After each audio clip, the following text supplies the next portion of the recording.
Hey everyone, thanks for watching. I have another one of those shows that I know you're going to really appreciate and love because again, it's about somebody doing something, having a purpose, having a plan, executing it, and then reaping the rewards. So we have back with us Anna Kelley, and she has a great announcement for us. How you doing this afternoon, Anna? I'm great. How are you, Michael? I'm doing very well. So I was excited to see about your announcement, but I'll let you sort of introduce yourself and then share the announcement with all of us. Sure. So my name is Anna Kelley, and for those of you that haven't seen me before or seen Michael's podcast that we did about a month or so ago, I have been a real estate investor, investing primarily in small multifamily properties, and now investing in much larger multifamily properties. And I've been investing in real estate for off and on about 20 years. 20 years. But 5 years ago, I made a plan to really get serious about my investing and to buy enough rental properties so that I could replace my six-figure income from my job, where I have been for 20 years in the financial sector. And actually, yesterday, I gave my retirement notice. So I'm officially retiring, and my last day will be May 16th. So I'm just elated and excited that my plan has come to fruition thanks to buying one rental at a time, Michael. I love that. Thank you for that. That's funny. Yeah. So I got to imagine, right? So you had a little bit of momentum and then you're like, all right, 5-year plan. Yeah. Take us back to that because that's a commitment, right? And what was going on 5 years ago that made you have that epiphany and you're like, let's get serious? Yeah. So, for about 12 years, I had been buying small properties and working full time, having at that time 2 children and helping my husband run his chiropractic business. We were just burning the candle at both ends for years between those things. And we started in '07, right before the, collapse of the worldwide and U.S. economy. And so, we thought back then that we would really be able to, do something great in real estate. And then things changed and our finances totally changed. So I'd wanted to get into real estate, for a while, buying more than what I had, but I really didn't have the cash to continue to buy and the banks wouldn't let me, tap into my equity. So that desire had been there, but I really didn't have the means. And I didn't know about, networking with other investors and syndication or any of that stuff back then. So 5 years ago, I thought, we've developed a lot of equity in these buildings and I can't keep working 70, 80 hours a week. So I would like to work myself out of my job. And one of the things was I worked for AIG Life Insurance Company and I'm still there. And as many of your listeners probably know, when the economy collapsed in '08, '09, AIG was the largest mortgage insurer in the country. And we also issued these elusive things called credit default swaps, which was insurance that companies buy on other companies to basically protect themselves if those companies go under. Well, with all the actuarial know-how, no one ever thought that all of these big companies could go down at one time or that we'd ever be on the hook for as much as we were. Yeah. So AIG had a liquidity crisis and they borrowed a couple $2 billion from the US government in order to stay afloat. And as you can imagine, working for them, my 401k, which was heavily invested in AIG stock, was obliterated within days. I thought I was losing my job.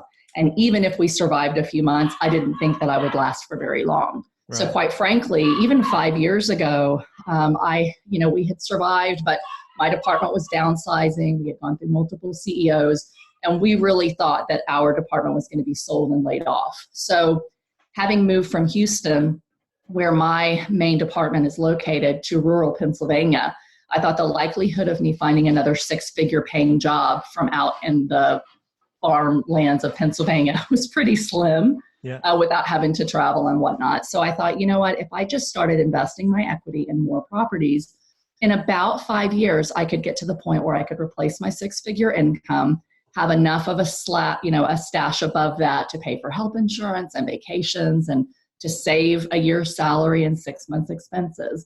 And so I just kind of set out a plan on paper and said, how many units would it take me to own at how much money per door to really get to about $150,000 a year mark.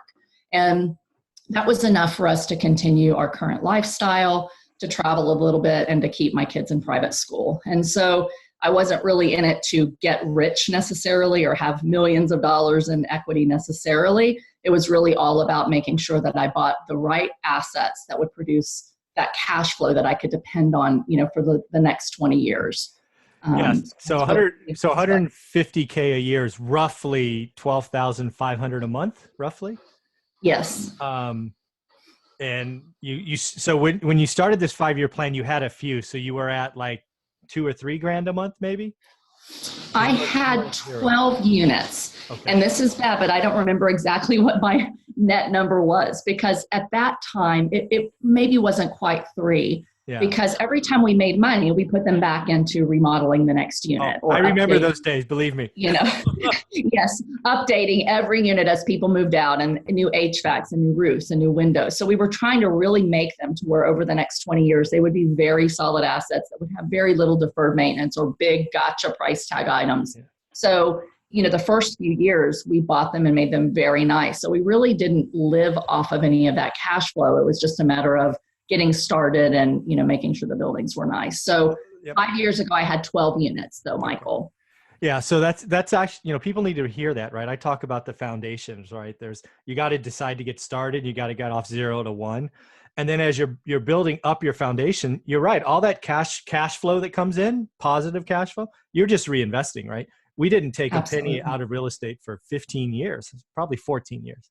I mean, a Right. cash out refi, a 1031 exchange, monthly cash flow, none of it. All of it was just like, we turn around sometimes going, where'd all the money go?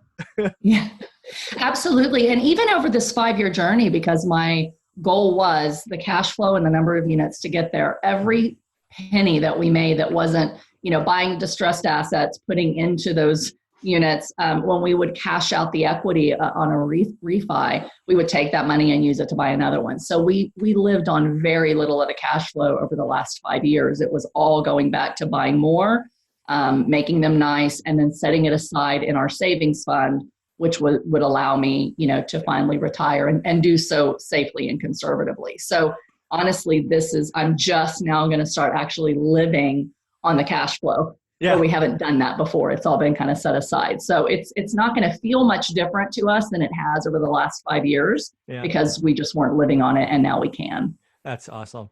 So when you're going, so you make the decision, you set the 5-year sights. Do you remember, how did it feel year 1, year 2? Did you see it? Were you scared? Did 5 years get extended, collapsed? What was that journey like? Sure. So initially I thought I might be able to do it in 4. So I thought 4 to 5 years. And, for people that might have a $20,000 a year job, or their spouse is the sole breadwinner and their spouse can make a lot of money, you might be able to, do real estate full-time in a year or 2. It might not take that long. But for me, we were really dependent on my salary. And so I had to do it completely kind of part-time. It ended up being, honestly, over the last 5 years, about 80 hours a week that I worked. Up at 6, in bed 1 o'clock in the morning, most nights for the last 5 years. So it's not been super complicated, but it's been hard. And so for me, I knew it was going to really take me 5 years of grinding nonstop. Every morning when my kids got on the school bus, I had 30 minutes to handle real estate. I had an hour a day on my lunch breaks. Some days I might have an hour and a half. And then as soon as I picked up the kids from school, driving to their sporting events, I have 4, so they're all 4 in sports every single day of the week, I kid you not. Driving in the car, sitting at events, when they're in bed at night, starting, that's when I would do my looking for deals, talking to bankers, talking to sellers, anything that I could. I literally spent almost every waking moment outside of my day job and being a parent at night doing the real estate. So for me, it just took 5 full years because I had to just find the time to do it and couldn't commit full-time effort to it during the day. That's again, it's a key. I mean, I talk about it all the time. People ask, how'd you build up this big portfolio? I'm like, well, I got up earlier. I don't know what else to tell you. I can't stretch the day. I had a demanding, 80-hour a week day job, which took me all over the world. Mm-hmm. And the answer is I got up earlier, right? I happen to be a morning person versus staying up late. But that's where I found the time. It's where I looked every day for 10 years, right? I was doing something every day for 10 years. And people are admired. They're like, what? I'm like, well, do you really want it or not? This real estate investing thing Right. works, but you got to put in the effort. And it's not, Absolutely. yeah, it's not go look And at it's, two it's a properties. testament to both you and I, if you really want something badly enough, you will find the time and make time to do it. If you aren't doing it, it's because you don't want it badly enough. I mean, that's the bottom line. And for some people, they're like, it'd be nice to make an extra $5,000 a month. It'd be nice to do this. Yeah. They don't realize that, they hear all these gurus talk about, you can retire from your job in a year and you're going to be a millionaire. Yeah. And there's no easy button. It takes, I like to say that passive income is built on the blood, sweat, and tears of active income, because that's truly what it's been for me. Like my last 5 years, blood, sweat, and tons and tons and tons of tears, literally all three, to just continue to persevere when it's hard, because it is hard. Yeah. But now that I'm have truly given my notice, I'm pinching myself. Like from this day forward, if I never bought another property, I could wake up, veg around the house all day, do whatever I want, and live a truly passive income. Now, of course, I'm not going to do that, but I've bought the passive income through the really tough 5 years of getting here. That's very cool. So you obviously hit your income goal, hence you gave your notice. I'm just curious, how many units did it take to get to that? Do you know? It took me at the time I had 65 units. Okay. And I ended up selling 3 of them that were dogs that were in an area that I wanted to explore, buying in a C- D+ for great cash flow. And I didn't like it at all. So I sold those after a year. But what I made on those buildings was enough to kind of help expedite that emergency fund. Yeah. So really 60 units was enough to live on. And then I bought, the 73 unit and have the 31 unit just as kind of bonus and, extra at this point. So, but really the 60 units in my area was enough, to get to that threshold. Yeah. And that was another key, right? Because again, you were doing it on your spare hours. You did those first 60 doors relatively locally. Yes. Right. Yes. Right. Okay. All of them are within about 10 minutes from my house, which for me was really key, because as we talk, when you're looking at areas to invest in, you've got to look at how much time do I have available to invest? Exactly. How much money do I have, to invest? And unless you've got a lot of money and a lot of time to drive elsewhere or to hire other people to do it, if you're in a market that is strong for rentals and stable employment, it's much smarter and wiser to just do it in your backyard. So every day at lunch, I could drive to any property I needed to meet a tenant that wanted to apply for an apartment or to check out a leaky faucet or whatever I needed to do. I could find some time in that day, on my drives to and from the school or at night or whatever, to be at those properties within a couple of minutes. And I could not have done it and handled the full rehabs that we did on most of these units if they had been, far away. Yeah. Just because I had a lack of time and a lack of money at that point. No, and those are all the questions to make. You have to decide. And that's what a lot of busy professionals, because a lot of people are in the position you or I in. We had a 6-figure job, but we had this desire to eventually exit that, right? And live the life that we chose. But then people get stuck on where and how do I do it, right? You were lucky enough to be in a market that supported it. I couldn't find a market because I'm in, Silicon Valley, unless I went 2.5 hours away. So all the things that we juggle, right? Time, dollars, teams, all those things. So exactly. Very cool. So now you're going bigger. So you have a 73 and 31. Let's talk about either one in any order you'd like. That's exciting. Sure. So as I was getting closer and closer, as confident as I had been in this plan is happening and I'm going to retire, as I really got close at the end of last summer, I was kind of paralyzed with this fear of, can I really do this? And what's going to happen if we hit another recession? And what's going to happen to my rents? And is this the wisest time to do it? And so because I'm very conservative and I have 4 children that depend on me to continue to do this, I kept thinking, do I push through another year? And do I, just save up one more year of income so that I can invest in bigger stuff and bring in more cash flow? And I had this kind of internal warring with, what am I doing? And is this really the wise time to do it now, even though I really, really want it? And so I thought, I've always wanted to get into the larger multifamily space. And I had kind of dabbled and thought about that before, but I just didn't have the time to get out and network. And I didn't think I had enough money quite frankly, to invest at that point. So I knew and had confidence in my skills that, I could totally reposition 4-unit properties and a commercial mixed-use building. So I'm sure I could do the exact same thing on the larger scale. But how was I going to find the partners to entrust me with the funds in order to buy something much, much larger? And how was I going to come up with my own money so that I have some skin in the game in these much larger complexes? And I just finally decided, I've got to try to do it now. So I'm going to do it now while I still have my job. And I need to find an off-market deal locally that I can manage and that I can be very confident in my abilities, so that I would be very confident in taking investor money to do it.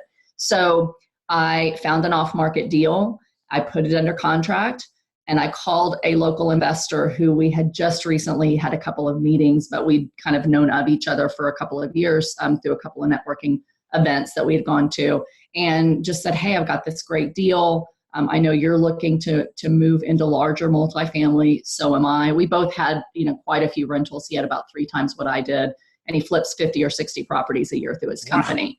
So between the two of us, we had a lot of really good experience, and we were both about 30 to 45 minutes from this property. Okay. So I called him and told him about the property. He was really excited about it, and he had some investors who were looking to invest. And so we met with one key investor, and he liked the deal so much, he decided to, fund the entire deal. So just 3 of us ended up going into this deal and not having to syndicate it like we had originally planned. Nice. And it's just, amazing property. It's a 73 unit, which is just large enough to really be able to afford a full-time property manager and maintenance person in our area. The building was built in the 80s, but completely updated in the last 3 years with new roofs and new siding, new porches and macadam. Everything was in amazing condition. But it was a mom and pop owner, and the rents were about $200 per unit below market. Wow. And I was extremely confident in the numbers because I'm in the same market. So it's the same tenant pool, the same employers that are renting from me, about 15 minutes away. So it was just a slam dunk deal. So we bought it at the beginning of December, and we have turned about 6 or 7 of those units with our value add plan, and we're getting $200 to $275 more per unit. So it's turning into really an amazing asset. So that was the first one. So I'll let you ask questions about that one before I go to the next one, if you'd like. Yeah, please. No, I mean, that's just amazing, right?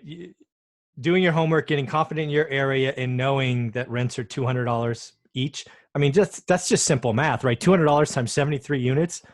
Even if you write off 3 units, that's $14,000 a month. Right. Exactly. Yeah. So I am curious. And, amazingly, every unit that we've put out on the market. And the first one that we had over 90 people want to see it and rented it in the first showing. So we actually have 3 coming up June 1st, and they've all been rented.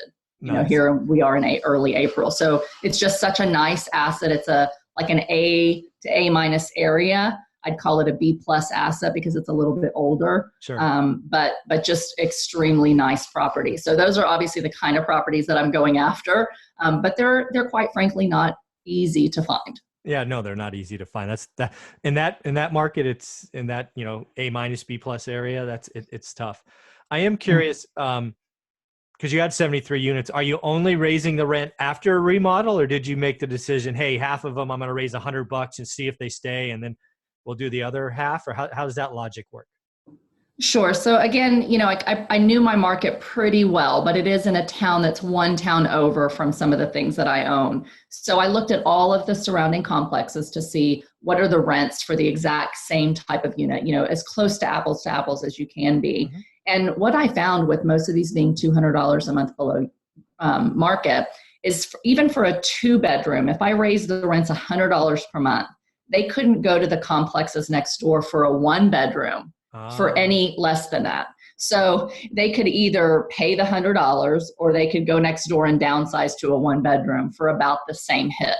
So I knew that even if I did $100 a month, I was not going to have this mass exodus and have to worry about, lots of vacancies and more of a quick spend on my CapEx. Yep. So we made the decision to raise every unit. I can't remember the exact number, but I would say probably 90% of them were on month to month. So that made it really easy for us. Yeah. So we bought it early December, and we gave them notice in January that starting March, we were raising everyone's rent $75 a month and keeping them on a month-to-month lease. Yep. So that kind of gave us the confidence that we would have very few move out for a $75 a month rent increase. Yep. My underwriting, when I say conservative, even though we knew we could raise them $200 a month, our first year underwriting just banked on $75 a month. Oh, nice. So I knew if I go 75, I'm definitely going to meet my year one numbers. And if they move, great, we'll make 200 to 225 more per unit, depending on, which unit it was. And so that worked really well. Most people were really happy that we only raised their rent $75. Yep. And, for some of them, that was more than 10%. But again, the complex right next door that's very similar vintage, very similar floor plans, they couldn't get a one bedroom for that. So I think overall people were really happy that we gave them a $75 a month increase. And the few that have moved, we're making significantly more money. So it really was a decision not to go as high as we could because we wanted to give some goodwill. Yeah, and we wanted to leave open that kind of month-to-month option so that we would have a more streamlined number of units coming up every month that we could go in and renovate as we went. Well, that's just shows how experienced you are. Because I talked to some new investors and we'll just take everybody up $195. Well, you could do that, but you're probably going to, ask people to leave basically, because that's going to be a huge jump for some people. So exactly. And you do have to kind of have this balance. I'm not a slumlord. I don't believe in providing below average accommodations for people. And you do have to have a heart and be good to people, because when you're good to people, they are going to be good to you. And when you're good to your tenants and you let them know, we're fair. We're not here to rake you under the coals. We want you to have a nicer place. And here's some things we're going to do for you to make this complex a nicer place to live. You end up with so much goodwill that then people are telling their friends about you. And even though they've got this small increase, they're excited to stay living there. And so if you go in and basically tell the tenants, I'm raising your rent, 20% or $200 a month, they're going to hate you. Everyone's going to hate you. And word's going to get around, especially if you're not in a primary market where there's thousands and thousands of people to choose from. When you're in a little bit more of a secondary or tertiary market, it's smaller towns and word gets around. So we wanted to be good to people so that they in turn would stay, they would look after our property, they wouldn't paint graffiti all over the walls, and that we would really have a win-win situation for both us and the tenants that were there. Again, there's so much wisdom there, because what I have found is, when you talk to new investors or maybe people just in the game a little bit, they often talk about tenants from the, how do I get them out, the evictions and cash for keys and all of that stuff, where it's actually far more important to build that goodwill with your tenants, because the key to making money in this business is less tenant turnover, right? Absolutely. Turnover is the things that eat you alive.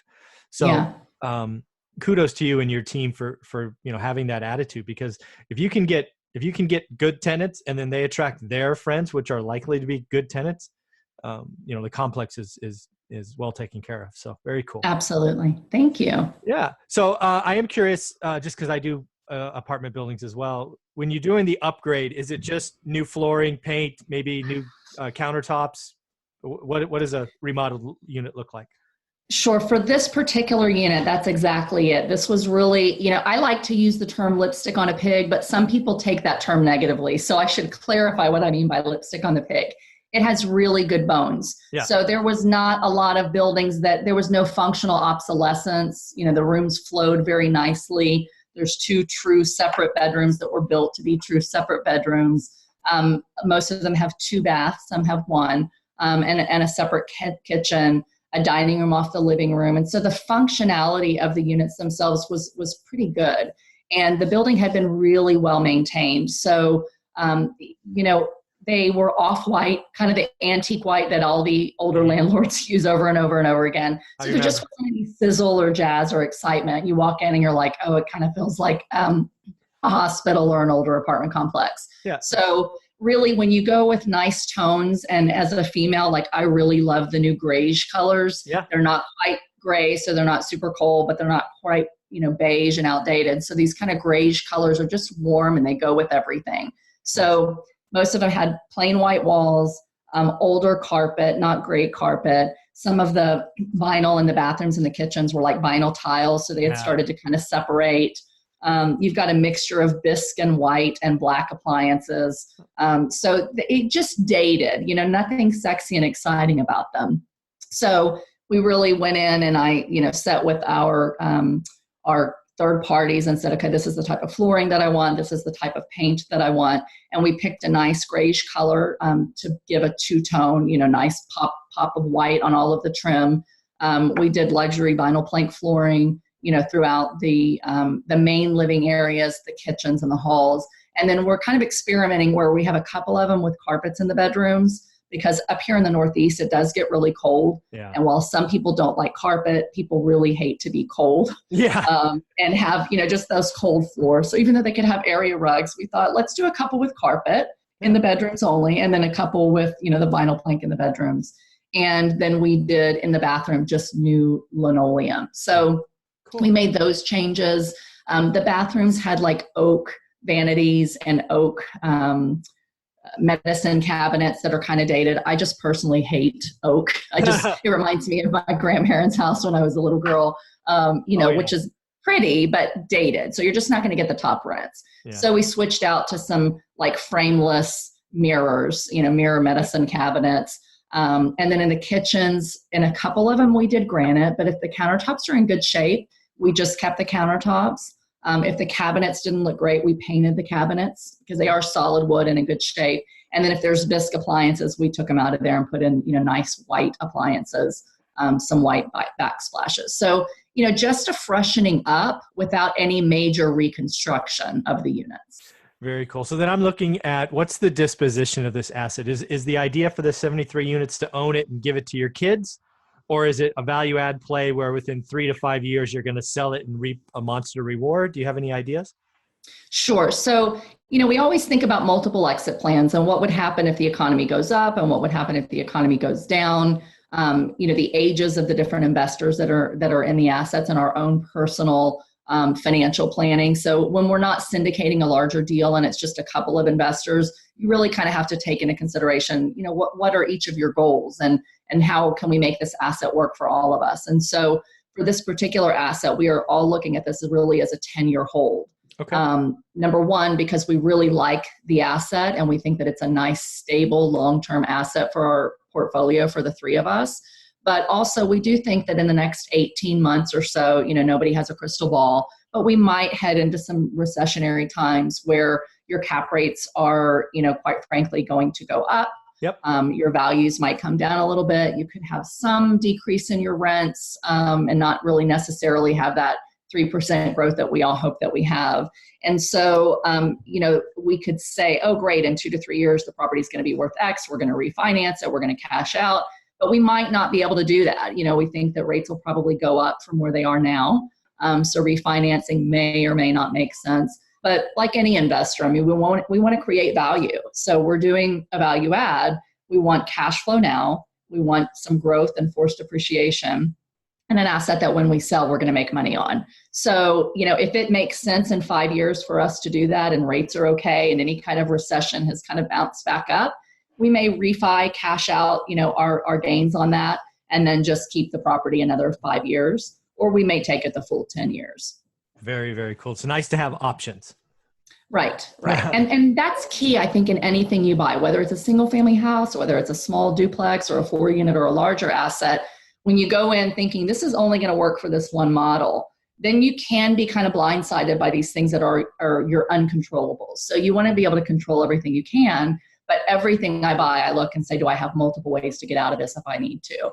And so I want something that's going to be a great, 2 to 3 year hold for my investors and I, or it's going to be great, cash out refi in 5 years and keep to 10, or it's going to be a great stable value, maybe beyond 10 years, even up to 20 years. So I don't want to buy anything that's kind of a one-trick pony in this environment and in this place in the cycle that we are at this point. Yeah, that's genius again, because where we are, it's impossible to argue we're not at some kind of top, right? Now Are we still going up?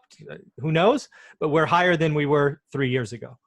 Right. So having those absolutely are key. Yeah. And I don't think, you want to be doom and gloom, like you stop investing, you No. just hoard a bunch of cash, because then you do have that opportunity cost. But you also don't want to overpay, buy stuff where the cap rates are just ridiculously low and that you just are hoping for things to go well. Like, hope is not an investment strategy, as I like to say. It's a good personality, characteristic to have. You want to be hopeful, but you have to be realistic and you have to kind of plan for the worst. And so, I think that in everything you do, you just buy properties where you have calculated risks and you have mitigated all of the things that you think can go wrong before you really, act on that property. So I'm still actively looking, but I'm much more conservative on what I'm going to put an offer on, than maybe what a lot of people are that I see out there. Oh yeah, no question.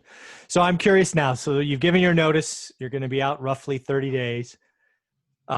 Is the plan still to take the summer, be with the kids, enjoy life, recharge? Or is it like, nope, that's out. I need to go hunt and find some deals. What does it look like when you're out?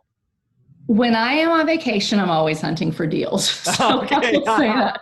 I find joy in it. I love it. I would rather buy a property than a pair of shoes and a house and a car and anything else. So I am, still over this next month. I mean, I'm evaluating operating agreements constantly, looking at T12s for properties and trying to find stuff. We're starting a mailing campaign next week for some properties that we'd like to target off market. So I'm still working, but with that said, the week that I retire, I am speaking the next week at an event for Rod Khleif in Denver on the 18th and 19th. So I'm excited about that. And then I'll have 1 week off before we start our summer travel plan. So we are going to go to the beach and go to Niagara Falls in Canada, which I've never been to. Maybe check out some Airbnbs in Canada, because I can tell you the stuff on the US side are like super ancient dumps, and they rent for 3 times this nice stuff on the Canadian side. So I'm like, hey, Niagara, New York might be a great place to find some Airbnbs and offer a nicer product. So I'm already, thinking like that. But while I'm away, I really, at least the first 2 weeks of June, plan to really primarily just relax with my family, enjoy our time together. And then, we're talking about doing some cross-country traveling this summer. So when I say I'll be looking for property, I can't help myself. So we'll be exploring the Southwest. One of my favorite trips was going from Texas through Arizona, Nevada, California, Utah. And so I'd love to take my kids, to those places. So over the summer, we're going to do quite a bit of that, but I will take my laptop and I'll be looking for deals. And, my partners and I want to find at least 2 more larger multifamily complexes this year in our area, as well as going after some deals that we're syndicating, in some other states. So I don't plan to stop, but I plan to go from 80 hours a week of working to like 5 hours a day. Yeah. Yeah. Well, again, remember, back to 5 years ago, why you were doing it, it was for family. And Absolutely. now it's time to claim the chips off the table. Right. And even when I say 5 hours a day, while I'm on vacation, it might be an hour. So, over the summer, it's just kind of enjoying the fruits of that hard work and just really enjoying and making memories with my kids. And, however big it grows, as we've talked about before, it grows. If I find something while I'm kind of playing around with the kids, then great. But once they're back in school, at the end of August, it'll be, several hours a day, just committed to growing the multifamily business and then, being mom at night. Well, that's where I look forward to watching you grow is okay, you get through the summer, you're recharged, great family memories. But then it's like, okay, between, I don't know, 9 and 3, not sure when the school is, you're going to be unleashed. Yes, I am excited. I'm so excited. It's going to feel like a vacation for me to just have a few hours a day to work. Oh, yeah. But I know how to compress my time and, to be efficient and effective. And so, the sky's the limit. I'm excited. So again, you're going for the off-market deal. So does that mean just mainly mailers? Are you paying virtual assistants to cold call, or you have any ideas on all of that yet? So, I've, in theory, like many of us, in theory, I've read lots of books and I'm on, some blogs and Bigger Pockets and some Facebook groups of people that are doing all of that stuff. So I've got a lot of great ideas for this is what we could do. For the local stuff, it is primarily mailing to complexes that we're interested in, Yep. and kind of doing some skip tracing, tracking down those owners, and as much as I can, kind of get in front of them and have a face-to-face conversation. That's where I've been most effective. Sure. To be able to find those deals. When it's out of state, I'm really working on developing relationships with some brokers that are, kind of heavy hitters in that space, letting them know I'm serious, kind of what our track record is. And so, I think you typically try to find those deals that are off market or pre-market, Yep. Out of state.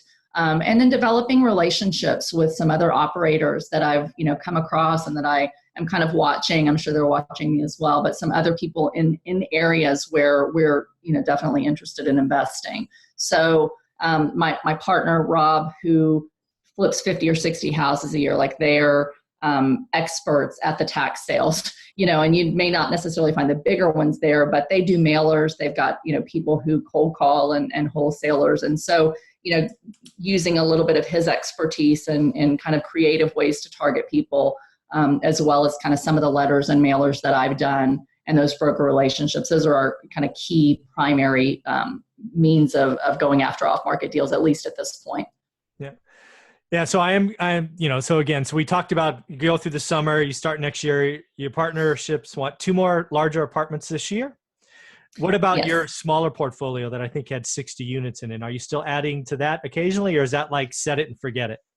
No, I will. I think my primary focus is the larger multifamily and even some other asset classes. So while multifamily is what I have experience in, and I'm very comfortable with that, retail type of tenant, I also believe in diversity and diversification of your portfolio. And so where, a multifamily might get hit in a certain place in the economy or in a certain market, you're always going to have people that want to own, nice, well-placed single-family homes in really good school districts.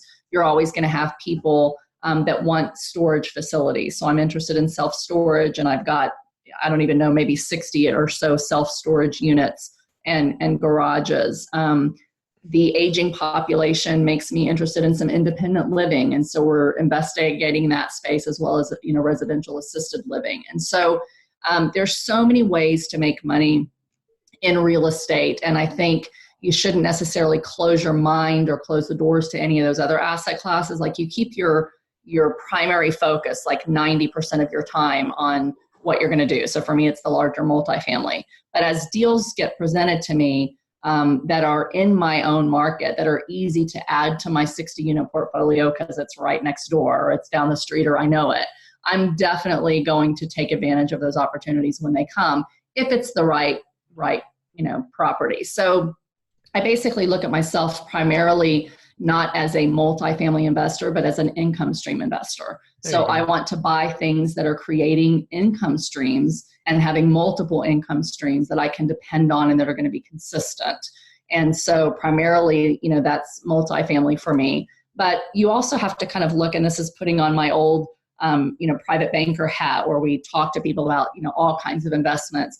You have investments for income or cash flow, and then you have investments for growth and for preservation. And so some of these properties that I might buy, maybe I'm buying a single because it's there for like protection and preservation, and I know they're not really going to go likely, down in value, where I might not make as much cash flow, but it's just a good balance to my portfolio and something that's also going to appreciate. So a long-winded way to say, I think there's many ways that you can make money in real estate, and that you shouldn't just put all your eggs into one basket.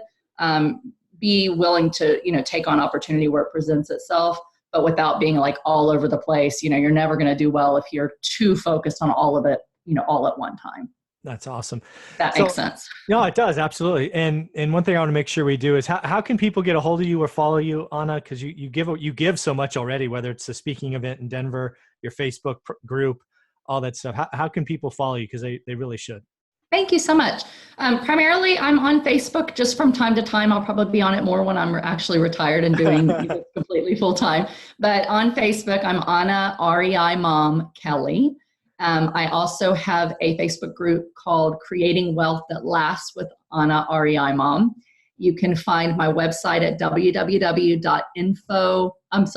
info@reimom.com. And my email is info@reimom.com. That's wonderful. And ladies and gentlemen, listening to this, you really do need to follow Anna. She's already given away a lot of stuff, and I can only imagine once she recharges over the summer what she's going to be giving back to the investing community. So check out our Facebook group. Reach out to her on Facebook. It's been a lot of fun. And congratulations. 5 years. Thank you so much. It had to feel good. It feels amazing. I'm really excited, and I appreciate you having me on again. No problem. It's been a lot of fun. Thank you very much. Have a great day. Thanks. You too. All right.